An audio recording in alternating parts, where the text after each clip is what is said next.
The Five Poppies Resort was more than just a luxurious getaway. It was the glossy mask hiding a dangerous network of criminal operations, scientific experimentation, and personal vendettas that stretched across continents.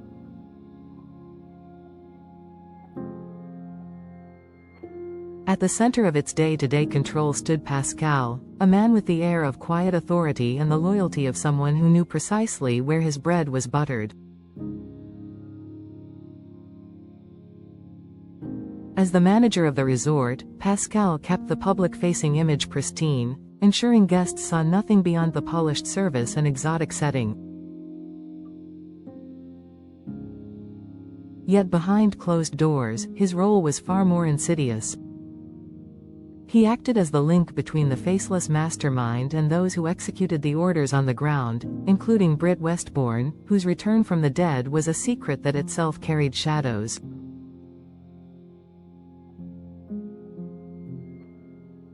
Despite his proximity to Britt, Pascal was no true power broker, merely a middle manager in a hierarchy built on secrecy, manipulation, and fear. This shadowed command structure reached far beyond Pascal's control. Professor Henry Dalton, with his intellect sharpened for purposes far from ethical, and Jens Sidwell, a calculating operator with ties to multiple covert organizations, were both deeply entangled in the schemes orchestrated by this elusive boss.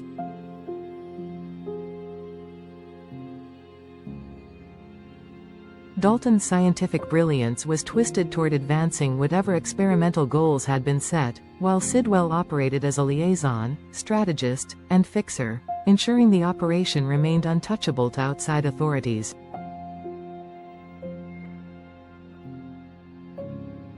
Together, they formed a triad of enablers under the orders of someone whose influence extended into places even the WSB treaded lightly.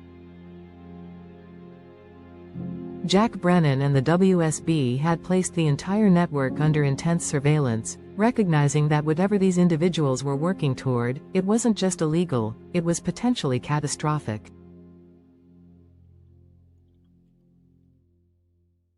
The WSB's interest was hardly rooted in altruism.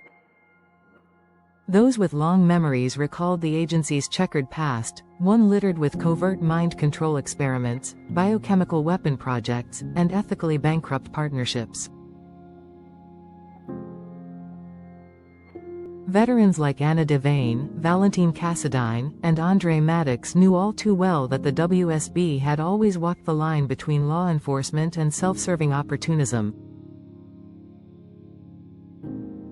Their archives were full of classified files that blurred the distinction between stopping a threat and co-opting it for their own advantage. To them, the Five Poppies operation wasn't simply a target to dismantle, it was an opportunity to acquire a new arsenal of forbidden science. Britt's involvement added a deeply personal layer to the mystery. Her resurrection from death was not a miracle of faith but a feat of scientific manipulation, one that hinted at the same shadow technology the WSB coveted. If someone had the resources and knowledge to bring her back, they could do far worse in the wrong hands.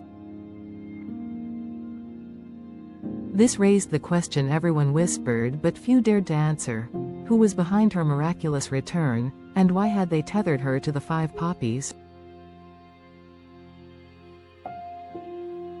Britt wasn't simply an employee, she was a creation, perhaps even a captive, bound by the terms of her own survival. Speculation inevitably turned to César Faison, the most infamous figure in Britt's family history.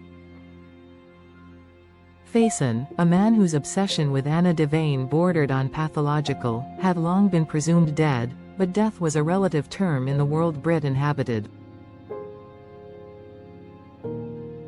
As the leader of the DVX, the WSB's dark mirror image, he had the means, the connections, and the sheer ruthlessness to engineer such a situation.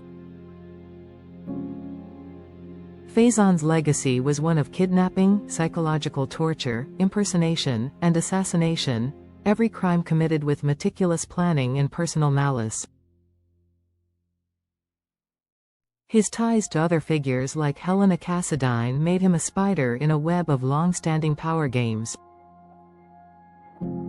The fact that Britt carried the Huntington's disease gene he had passed down added another layer to the theory.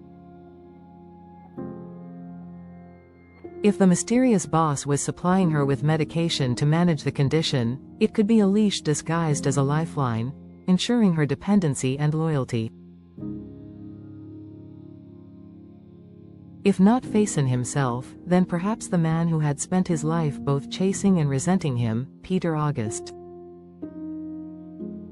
The son of Faison and half-brother to Britt, Peter was the embodiment of inherited cruelty mixed with desperate yearning for approval. Officially dead, his body had disappeared under suspicious circumstances, leaving open the possibility of survival. In life, Peter's charm was always a veneer over manipulation and violence, and his relationships were transactional at best.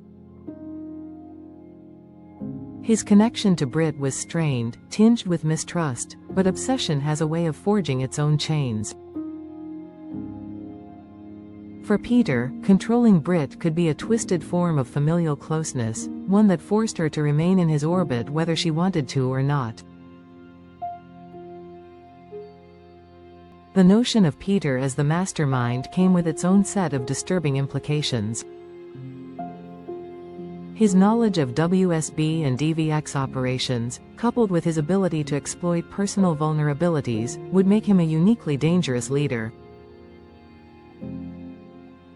While Faison's power had always been rooted in fear, Peter's would be rooted in psychological entanglement, a predator who not only hunted but groomed his prey. Britt's survival, her autonomy, and even her sense of self could be systematically dismantled under such control. The circle of suspects widened further when whispers emerged about Nathan West, whose tragic death had left a void in Britt's life.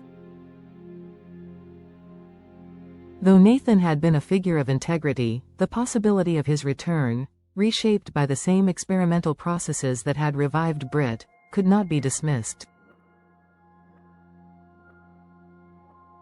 If Nathan had been resurrected and manipulated, his moral compass could be rewritten to serve the mastermind's goals.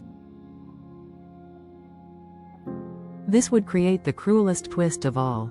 Britt's salvation tied to the corruption of the one person who had truly cared for her without agenda. In the end, the question of the Five Poppies' hidden ruler was not just a matter of identity, but of intention. Whoever commanded Pascal, Dalton, and Sidwell was operating at a level where science, espionage, and personal vendetta were indistinguishable. Whether it was Faison returning from the grave to reclaim his empire, Peter August reshaping his legacy, or some other resurrected figure pulling the strings, the danger lay not only in their plans but in their patience.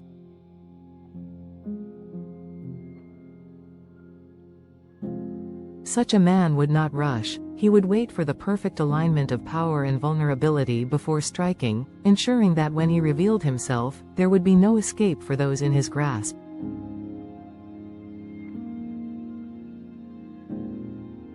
The WSB's surveillance might eventually unmask him, but history suggested a more chilling outcome, that the agency would bargain with him instead, trading justice for access to the very secrets they claimed to oppose.